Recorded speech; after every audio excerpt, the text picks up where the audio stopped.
السلام علیکم ورحمۃ اللہ وبرکاتہ۔ سورہ المائدہ آیت نمبر 13۔ اعوذ باللہ من الشیطان الرجیم، بسم اللہ الرحمن الرحیم۔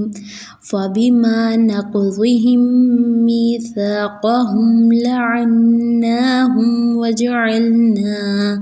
وجعلنا قلوبهم قاسیہ يحرفون الكلم عن مواضعه ونسوا حظا مما ذكروا به ولا تزال تطلع على خائنة منهم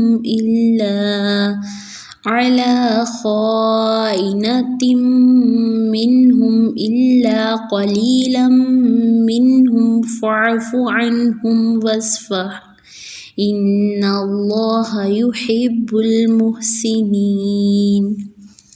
لفظی ترجمہ۔ فبما تو بوجہ نقضہم ان کے توڑنے کے، میثاقہم اپنے پختہ عہد کو، لعناہم لعنت کی ہم نے ان پر، وجعلنا اور کر دیا ہم نے قلوبہم ان کے دلوں کو، قاسیہ سخت، یحرفون وہ تبدیل کر دیتے ہیں، الکلمہ الفاظ کو، عن مواضعہ ان کی جگہوں سے، ونسوا اور وہ بھول گئے ہیں، حظا بڑا حصہ، مما اس میں سے جو، ذکروا وہ نصیحت کیے گئے تھے، بھی جس کی، ولا تزالوا اور ہمیشہ، تطلع اطلاع پاتے رہتے ہیں، علی خائنۃ کسی نہ کسی خیانت پر، منہم ان کی طرف سے، الا مگر، قلیلا بہت تھوڑے، منہم ان میں سے، فاعفو پس معاف کر دیجیے، عنہم انہیں، واصفح اور درگزر کیجیے، ان اللہ بے شک اللہ تعالیٰ، یحب وہ محبت کرتا ہے، المحسنین احسان کرنے والوں سے۔ جی تو ہماری آیت نمبر 13 میں اللہ تعالیٰ کیا فرما رہے ہیں؟ فَبِمَا نَقْضِهِم مِّيثَاقَهُمْ لَعَنَّاهُمْ بوجہ ان کے انہوں نے اپنے عہد کو توڑا، اللہ تعالیٰ نے ان کے اوپر لعنت کی۔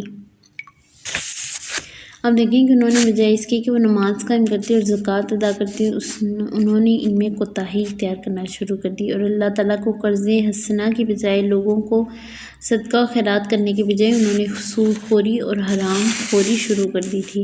اللہ کے رسولوں پر انہوں نے ایمان کیا لانا تھا، بلکہ ان کی مخالفت کرنے لگے اور اللہ کے انبیاء کو ناحق قتل کرنا شروع کر دیا تھا۔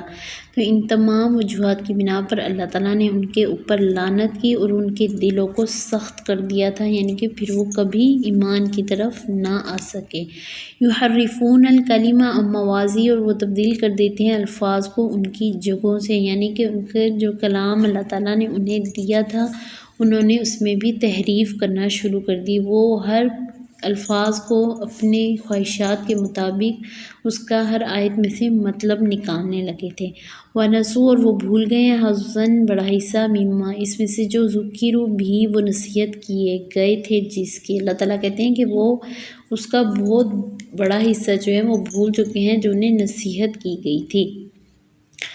وَلَا تَزَالُ تَطَّلِعُ عَلَىٰ خَائِنَةٍ مِّنْهُمْ اور ہمیشہ آپ اطلاع پاتے رہتے ہیں کسی نہ کسی خیانت پر ان کی طرف سے، الا مگر، قلیلاً بہت تھوڑے، منہم ان میں سے۔ اللہ تعالیٰ فرما رہے ہیں کہ آپ کو پتہ چلتا رہتا ہے ان کی خیانتوں کے بارے میں، ان کی سازشوں کے بارے میں، یعنی کہ کفار مکہ اور آپ صلی اللہ علیہ وآلہ وسلم کو بھی مخاطب کیا جا رہا ہے اس میں، کہ جیسے کفار ہو گئے، ان کا بھی یہی حال رہا تھا کہ وہ آپ صلی اللہ علیہ وسلم کو تنگ کرنے کے لیے کوئی نہ کوئی سازش کرتے رہتے تھے اور آپ کے عہد و پیمان کی پاسداری نہیں کرتے تھے، تو اللہ تعالیٰ انہیں اس چیز سے آگاہ کرتے رہتے تھے کہ وہ آپ کے لیے کوئی سازش کر رہے ہیں یا وہ کسی بھی امانت میں خیانت کر رہے ہیں۔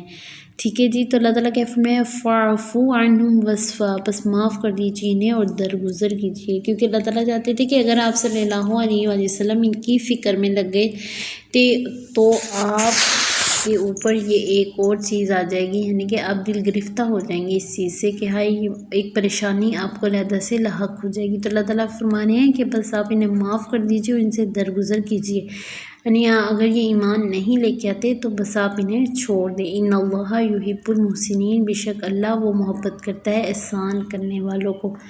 اللہ تعالیٰ کہتے ہیں کہ بے شک میں معاف کرنے والوں کو اور درگزر کرنے والوں کو سے محبت کرتا ہوں۔ اب دیکھیں گے ہم ایک ہوتا ہے یہ اس میں اللہ تعالیٰ کہتے ہیں یحب المحسنین، احسان کرنے والے۔ اب دیکھیں اگر ہم کسی کے ساتھ لڑائی ہماری کی ہو اور ہم بے قصور ہوں، اس کے باوجود ہم اسے معاف کر دیں تو یہ ایک ہمارا احسان ہے۔ اس لیے ہمیں احسان کے درجے میں جانا چاہیے، احسان کرنا چاہیے اور دوسروں سے درگزر کا رویہ اختیار کرنا چاہیے تاکہ ہم بھی ان لوگوں میں شامل ہو جائیں جن سے اللہ تعالیٰ محبت رکھتے ہیں۔ چلیں جی ہمارا لیسن یہی تک تھا۔ السلام علیکم ورحمۃ اللہ وبرکاتہ۔